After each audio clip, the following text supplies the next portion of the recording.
I always thought major revelations would come with screaming headlines or explosive arguments, but in my life, it started with something trivial, a tiny piece of foil on the bathroom rug.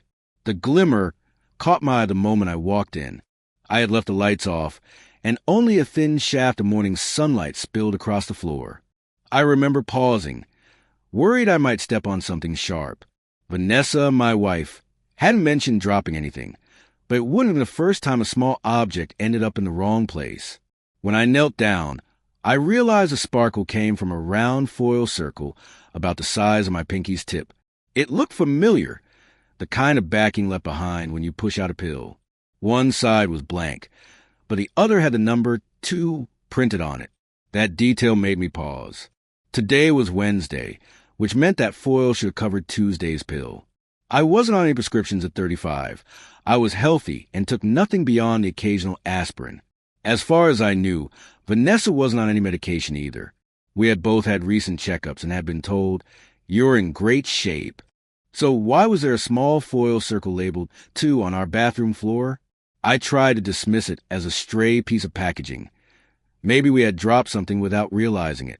Yet, a small knot of unease tightened in my gut. The only daily pills we used to have in the house were Vanessa's birth control pills. But that was years ago, before I had a vasectomy. We had decided not to have more children, and the procedure had seemed like the logical choice. Vanessa had been on the pill for years, but after my vasectomy, she supposedly stopped taking birth control altogether. Yet now, I was holding Tuesday's foil from a daily pill pack. A chill spread through me. If she was still taking birth control, there were only 2 explanations. Either my vasectomy hadn't been enough, or she was worried about getting pregnant for another reason. And that meant she was sleeping with someone else. I might have just asked her directly, but some instinct told me to investigate before confronting her. I've always been methodical, especially after spending countless nights perfecting engineering designs at my firm. I needed more proof before deciding whether I was overreacting, or if I truly had reason to be suspicious. I cleaned up, put the foil back exactly where I found it, and made sure the bathroom looked untouched. Then I drove to work, my mind racing with questions I couldn't answer. Instead of focusing on the new contract at the office, I started researching private DNA kits and covert surveillance equipment. Within an hour, my thoughts had turned dark, but I knew I needed clarity. If Vanessa was indeed cheating, I wanted to know with whom, for how long, and, most unsettling of all, if our children, James and Sonia, were even mine. We had 2 children, 5-year-old James and 3-year-old Sonia. I had always believed they were my flesh and blood, but now doubt gnawed at me. If she had been lying about the pills, could she have lied about everything else? I ordered a series of items. Discreet voice recorders, tiny cameras that could be hidden around the house, phone cloning software, and DNA test kits. I felt sick doing it, but I convinced myself it was necessary. I needed undeniable facts before making any move that could tear our family apart. The days waiting for deliveries felt endless. In that time, I kept a close eye on Vanessa, searching for any sign of suspicious behavior. But she seemed normal. No major changes to her routine, no sudden nights away. Our intimate life remained the same, once or twice a week, often squeezing before the kids woke up. She didn't rush to shower off any unfamiliar scents, nor did she wear different perfume or clothes. If she was cheating, she was doing a damn good job of covering her tracks. On Friday, I finally got the call at work. My packages had been delivered. I had them sent to the office, so Vanessa wouldn't start asking awkward questions. That afternoon, I pretended I had a light schedule and went home early. The old pair who helped with the kids while Vanessa and I worked was busy feeding them, giving me the perfect opportunity to install cameras. I placed them in the bathroom, living room, and bedroom, the key areas where I suspected I might find evidence. The bathroom was particularly crucial. If Vanessa was really taking birth control pills, I needed to see it for myself. As soon as the kids were in bed, I used a cheek swab on each of them for the DNA kits, making sure they didn't see what I was doing or understand its significance. To them, it was just Daddy checking their cheeks with a funny Q-tip. I swabbed myself as well, then sealed the samples and mailed them. The results were promised within 48 hours of the lab receiving them. That evening, Vanessa came home at her usual time. We chatted about mundane things, her job, the kids, what to watch on TV. But while she carried on as normal, I felt like a stranger in my own marriage. When she went to shower, I slipped into her car and hid a voice recorder under the seat. I also cloned her phone, downloading her text messages and emails. To my surprise, there was nothing incriminating. No flirty messages, no suspicious calls. That either meant I was wrong, or she was more careful than I had imagined. The weekend felt almost normal. We did our usual routine. Chores, a trip to the park with the kids, and a morning intimacy that felt more like a routine obligation than an act of love. Outwardly, I kept a polite demeanor, but inside, I was restless. By Monday morning, Vanessa headed to work as usual, and I told her I'd be working from home to catch up on some projects. The moment she left, I retrieved the micro SD cards from the cameras and loaded the footage onto my computer. The bathroom footage confirmed my fears. Vanessa was taking a small white pill at the same time each day. She was definitely back on birth control. My heart sank, but I forced myself to keep going. Then, as I reviewed the bedroom camera footage, I found the next surprise. On Saturday night, while I was busy cooking dinner, Vanessa had come out of the shower, gone to the bedroom, and typed a message on a phone I didn't recognize. She apparently had a second phone, one that wasn't the device I cloned. I watched as she finished typing, walked to the air conditioning vent, carefully opened it, and stashed the phone inside. I was stunned. She had a secret phone. No wonder I hadn't found anything suspicious on her official one. It also explained why she always kept out of sight whenever I was around.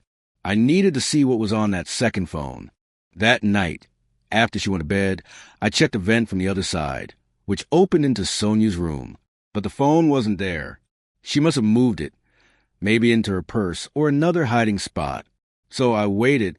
Eventually, on another occasion, when Vanessa was showering and I heard the water running, I made my move. Quietly, I opened the vent from Sonia's side. This time, the phone was there.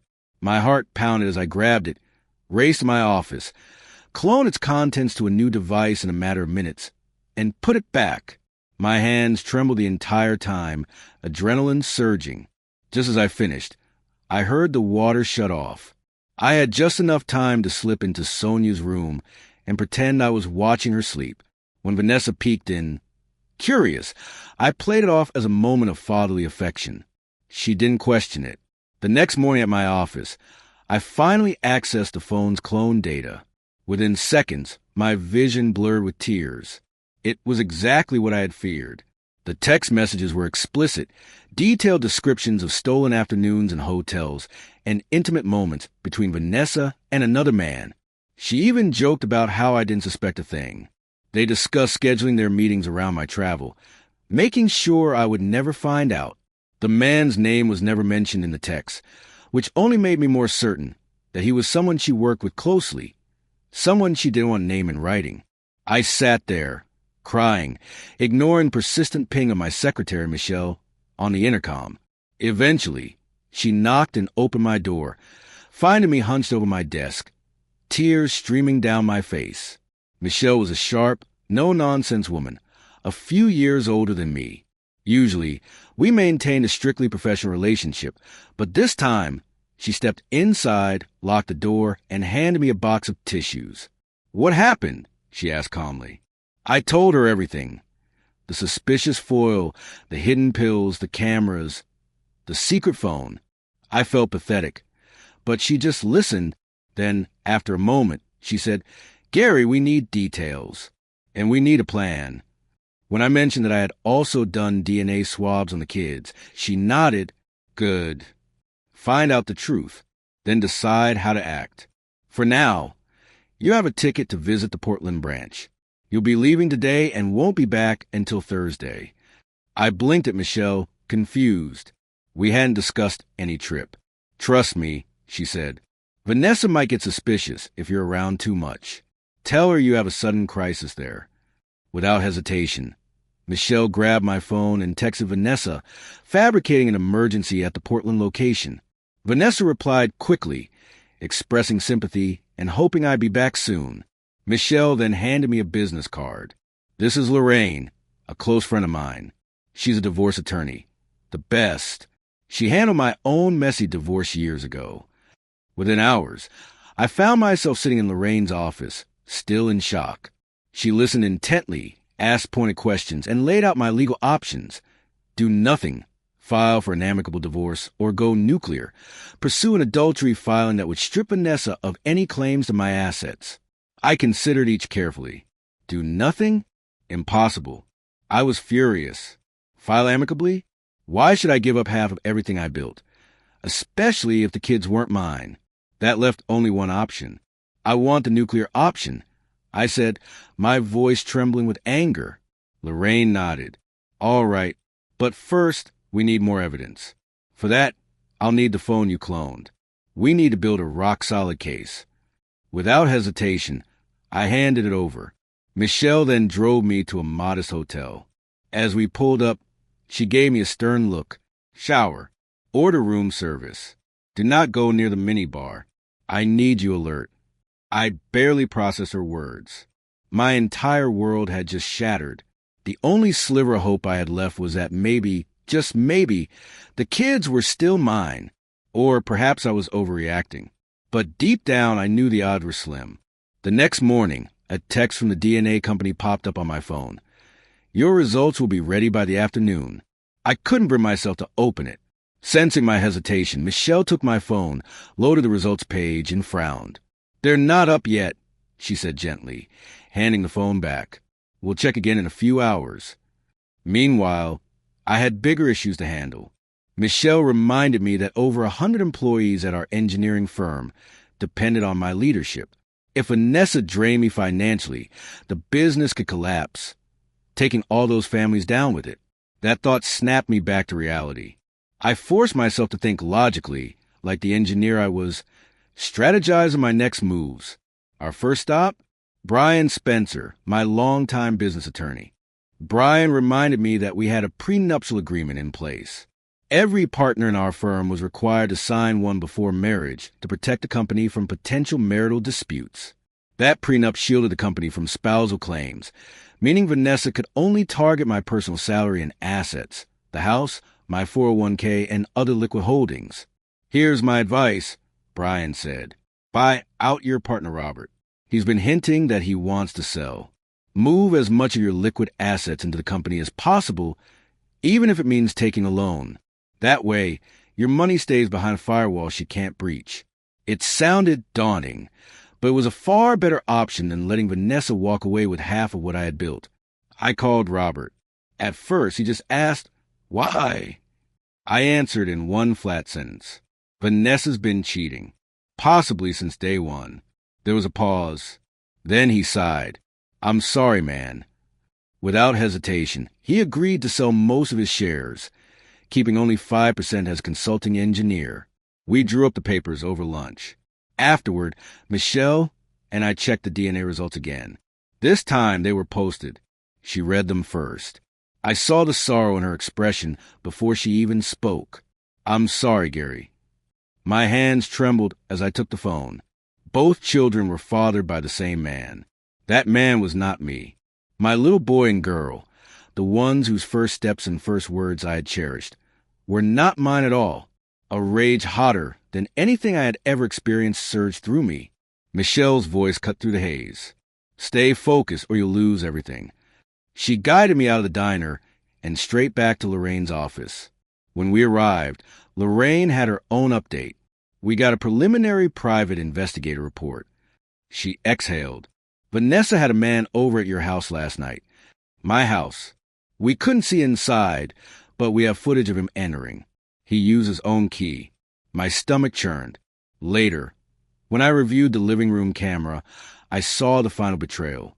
The man walked in, casually, comfortably, like he belonged. And then I heard a child's voice. A voice I had raised. A voice I had loved. Not my son. Her son, shouting with joy. Daddy Bill. My tears came in unstoppable waves, confirming everything I had dreaded about the father's identity. Bill. It was Bill, Vanessa's longtime boss. A horrifying realization struck me. This affair might have been happening for the entire duration of our marriage, or at least close to it. Lorraine took the footage and cross-checked Bill's name. He's a high-level executive at Vanessa's firm, she said, and subject to a strict non-fraternization policy. She looked up at me, her expression sharp. We can go after a company for that. Lorraine continued, and after him for alienation of affection, plus your wife for any false birth certificate claims. She listed a litany of legal strategies, each more aggressive and devastating than the last. She was fully committed to the nuclear route I had chosen. I returned to the hotel, numb. That evening, Michelle showed up at my door. You shouldn't be alone, she said. Pack up. You're coming to my place. I was too exhausted to argue. Michelle's house was a single-story home, larger than I had expected. She gave me a private room. There was no romantic vibe, no physical closeness. It wasn't about that. I was a shattered man, and she was stepping in as a friend, one who didn't trust me to keep it together by myself. The next major step was finalizing the buyout from Robert. We needed to funnel my money into the company, effectively making me appear almost penniless. Once everything was settled, I moved all personal funds, cashed out my 401k, taking the penalty, and prepared to refinance the house. By the time the dust settled, I would appear to have only a fraction of my real worth. It was legal, thanks to the prenuptial agreement and the careful timing of these transactions before the divorce. Vanessa wouldn't be able to touch a single cent beyond what the law strictly allowed. Brian drew up all the papers, and Robert signed them. I was now the majority shareholder. Everything was in the company's name, safe from Vanessa's reach. On Monday morning, Lorraine filed for divorce on the grounds of adultery, fraud, and emotional distress. At the same time, she filed a lawsuit against Bill's employer for failing to enforce its non-fraternization policy. She had process servers ready to deliver the papers in person, one set to Bill at his office, one to the company's HR department, and one directly to Vanessa's desk. I watched the clock. At exactly 10 a.m., my phone pinged with an email. The divorce papers had been served.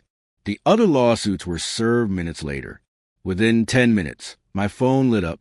I expected it to be Vanessa, but it wasn't. It was my mother. Gary, she said. Hi, Mom. What is this? Her voice was sharp. I got your letter. Your father did too. Are you really doing this? Did you read it? I asked. I read it, and I don't believe it, she said. This is Vanessa, your wife, the mother of your children. How can you just... They're not my children, I interrupted. A brief silence. Then she said, they're yours in every way that matters. No, they're not, I replied. You raised them. You've been their father since the day they were born. Are you saying that doesn't count for anything? I'm saying it was built on a lie. I could hear her breathing hard through the phone. So what? You're just walking away like they meant nothing to you?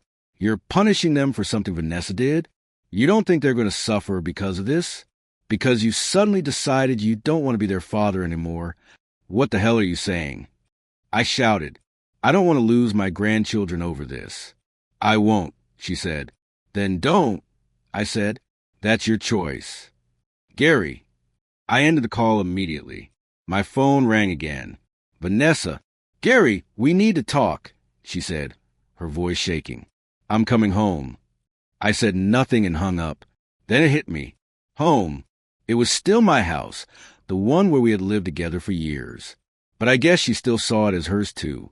Michelle gave me a quick hug and stepped out, leaving me to face Vanessa alone. I sat in my home office, going through email after email from relatives who had received my disclosure packet. My father was outraged. My sister was furious. About 20 minutes later, Vanessa arrived. She stormed into the office and slammed the door shut. She had never looked so disheveled. Gary, she started. I'm not interested. I cut her off, but... Not interested, I repeated. Don't you even want? No, I said. I don't want to hear anything from you. I met her gaze, my voice steady. You lied to me for 9 years. Neither of the kids are mine.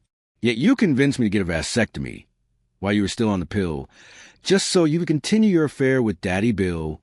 Her eyes widened in shock. So, no, Vanessa, I continued. I don't care what you have to say, I said coldly. My lawyer's contact information is in the packet you received when you were served. If you have anything important to discuss, you can talk to her. Vanessa's lips trembled. What about the children? She asked. What children? I responded, my voice devoid of emotion. I don't have any children, and if it were up to you, I never would. She flinched, but I wasn't done. I would ask why you did this to me, but I really don't want to hear another lie. I have no interest in your excuses or justifications. I just want this whole mess to be over so I can pick up the pieces of my life and move on. I turned toward the doorway. The au pair had been just outside in the next room, no doubt listening to every word. You're fired, I said, loud enough for her to hear. Effective immediately. Pack your things and get out. She stepped into the room, eyes wide. What? Why? I pointed at Vanessa. Because you were covering for her. Her face paled. You knew she was sleeping with her boss. I don't know if you were aware that the kids were his and not mine, but you definitely knew what was happening. I have video proof of you talking to Bill about them. The au pair opened her mouth to argue, but then she glanced at Vanessa, who said nothing. She knew she was caught. Get out. Gary, Vanessa interjected. You can't fire her. I'm the one who pays her wages. The au pair shot Vanessa a grateful look, probably thinking she was about to be saved. But I smiled coldly. Well, I've already informed the agency about your little affair. I won't be taking legal action against them if they remove her from their roster. So if you want to keep her on, not only will you have to pay her yourself, but you'll also have to handle her taxes, vacation pay, pension, sick leave, and insurance. The au pair's face turned ghostly white. She knew what that meant. Being blacklisted from the agency would make it nearly impossible for her to find another position. Agencies shared information. Now get out, I ordered. She scrambled to gather her things and hurried out. Vanessa stood frozen. Then she snapped. Did you have to do that? She didn't deserve. You're talking again. I cut her off sharply. I told you I don't want to hear it. What I do want is for you to pack your stuff, take your kids, and get the hell out of my house. This is my house, too, she protested. Not according to the paperwork. I snapped. It's in my name only. Until the court say otherwise, get the hell out. She flinched at my shout, and at that moment James walked in. Mommy, he said, his small voice filled with concern. Sonia fell down. Vanessa, looking both shocked and tearful, stood up and went to tend to her daughter. I slammed the office door shut, isolating myself from the chaos. I stayed inside while she gathered her things, my thoughts running wild with rage and disbelief. A few minutes later, she returned, Sonia in her arms. Are you going to say goodbye? Don't even say it. I cut her off again. She's not my daughter, and he's not my son. Take them to Daddy Bill, and let him take care of his own kids. They have nothing to do with me. Her eyes filled with tears, but I didn't care. Get out. Once she was gone, I completely broke down. A moment later, Michelle slipped into the house, having waited nearby, anticipating that I might lose it. She wrapped me in her arms as I wept. Her presence was oddly calming, but the pain was overwhelming. We heard the car drive off, and my phone buzzed continuously, but I ignored it. For the first time in a week, I had a desperate urge to just vanish from my own life. Michelle, ever firm, reminded me, we still have steps to finalize, setting the wheels in motion with the HR lawsuit, locking down the company finances, and so on. A few hours later, I received an email informing me that Vanessa had taken out a restraining order against me, claiming emotional harm. The order barred me from my own house until a court hearing. It was a malicious move, no doubt orchestrated by her lawyer, to show the judge that she was in danger. But Lorraine was already on it. She pointed out that I was the one who had installed the cameras, gathered the evidence, and uncovered the fraud. The judge soon overturned it. Vanessa moved in with her parents. Meanwhile, Bill lost his job when the company realized he'd flagrantly violated their non-fraternization policy, was subordinate, and fathered 2 kids with her. Lawsuits flew in all directions. In the end, Bill's employer settled with me for a substantial sum, Bill personally had to settle for alienation of affection in our state, pay me a chunk of money that would help me repay the pension fund loan. I was numb to most of it. My real heartbreak was losing James and Sonia, who I still love but refused to see because I couldn't handle the pain. Maybe that made me a coward, but every time I thought about those kids, I saw Bill's face. They would likely forget me soon enough anyway. Vanessa used them as emotional leverage, begging me to remain in their lives. But I wasn't ready. Weeks turned into a month. I sold the house, took a loss, and moved on. I had no appetite for living in the place that had become a stage for betrayal. I stayed in Michelle's spare room temporarily. We were polite to each other, but there was a new tension in the air. She was always professional at the office, but outside work, she seemed to be constantly checking on me. The day the divorce was finalized, I was at my desk when I received the official envelope. I opened it and found the final decree. I was free of Vanessa, legally severed from the marriage. I felt a mix of relief and sorrow. My phone rang. I picked it up, and Michelle's voice came through. "Bill Wainwright is dead."